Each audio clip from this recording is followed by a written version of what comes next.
This episode is sponsored by our good friends at Famous Faces and Funnies, located in Melbourne, Florida. Check us out on Facebook, Instagram, and Twitter, as well as our Facebook online auctions. And Docking Bay 94, located in Boca Raton, Florida. Check us out on comicsandgames.com, as well as Ian's Display Accessories, the best figure stands for your iconic Kenner Star Wars, Hasbro GIJoe, as well as modern Black Series and GIJoe Classifieds, shipping nationwide, and EGS Expert Grading Services, the Gen X place to get your comics graded and in case.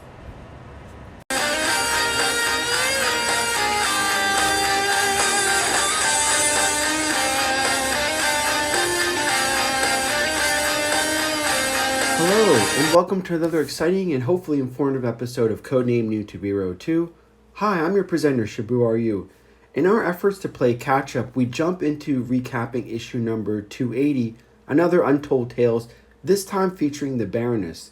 Now, longtime followers of this channel have been treated to several episodes featuring the sexiest lady in tight black outfit.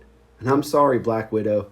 We looked at her retro figure, Cobra Convergence 4, I did an episode featuring her GIJoe Classifieds, and as well as her backstory and special missions for issue number 252. Now, before I begin, and I'm going to feel terrible about doing this, I have to be honest and forward. Now, since I've been covering the IDW run of Raha for, the past 5 years, I've seen and been encouraged by many things, and one of them is the recent spike in art talent. As I mentioned in the previous recap, we got several young, hungry, talented artists that are paired with Larry Hama, and it's just a matter of time before Marvel and DC pluck these guys up. Now, this issue feels like an old IDW Raha circa 2012. Now, I know Ron Joseph is talented and amazing, and I feel terrible saying this, but I've never been a fan of his GIJoe artwork, and I present issues number 278 and 279 from Nino Diaz and I think Sanchez, who drew the other episode I covered earlier, and compare it to this issue and look at an issue from 2012. Now, with that said, the story itself is compelling, and it looks like it's just not on par with the ones I recently covered. We begin like we do in every episode looking at the cover variants, and I've been having them scroll across as I've been talking. I landed cover A and the RI cover of John Royals. There's also this special Eastside Comics, which is paging homage to the Todd McFarlane Spider-Man #1.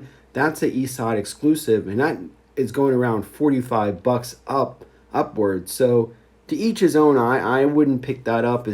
It's too rich for my blood. Ironically, in the last issue, I talked about the Marvel issue number 34 in Shakedown. And ironically, this one is picking up right immediately when the last panel of that iconic issue ends, in that Ace and Wild Weasel have saluted each other and are going their separate ways after their epic encounter with each other. Just like during our last recap, where we kind of highlighted Ace's skill level, we begin looking at the other participant in that epic issue 34 standoff, Wild Weasel. The Baroness asking Wild Weasel why he saluted Ace after they both savagely tried to blow each other out of the air. He coolly replies that she nor nobody else will understand the honor between pilots engaged in dogfighting. Now, we all know that Baroness is an excellent pilot in her own right, but this is like a Michael Jordan, Kobe Bryant level versus the rest of the NBA. The Rattler is coming in hot. Obviously, Destro is seeing all this in the control tower, and he's very concerned. We understand, along with the substantial amount of damage to the aircraft, the radio is also out. Inside, Wild Weasel adds that the landing gear is jammed, and he dumps all the fuel. He's going to have to land this plane on its belly. Despite the fuel being dumped, there's still a high probability of a huge explosion. Ejecting is out of the question because the canopy looks like serrated shark's teeth and would rip both of them to shreds. Wild Weasel knows the odds and what will happen. He's trying to minimize the impact and counting on ground crew to get to them fast enough to save their lives. Techno Vipers work frantically to cut Baroness and Wild Weasel out. They do so just in the nick of time as the tanks explode.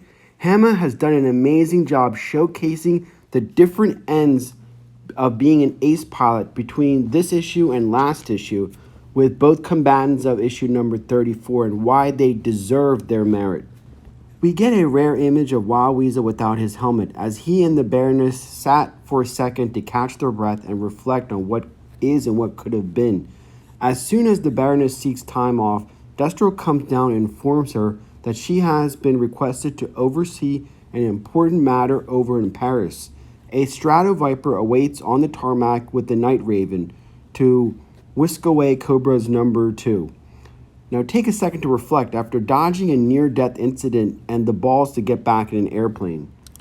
The Baroness arrives in the next scene and to discover that Major Bludd is overseeing operations.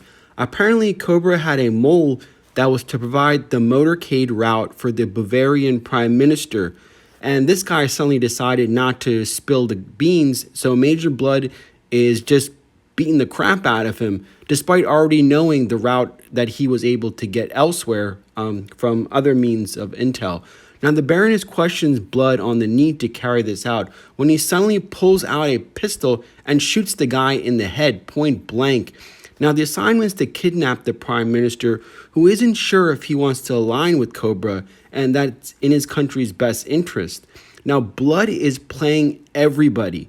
Now, he's been hired by the Bavarian government opposition to assassinate the Prime Minister, and what he's going to do is pin it on Cobra.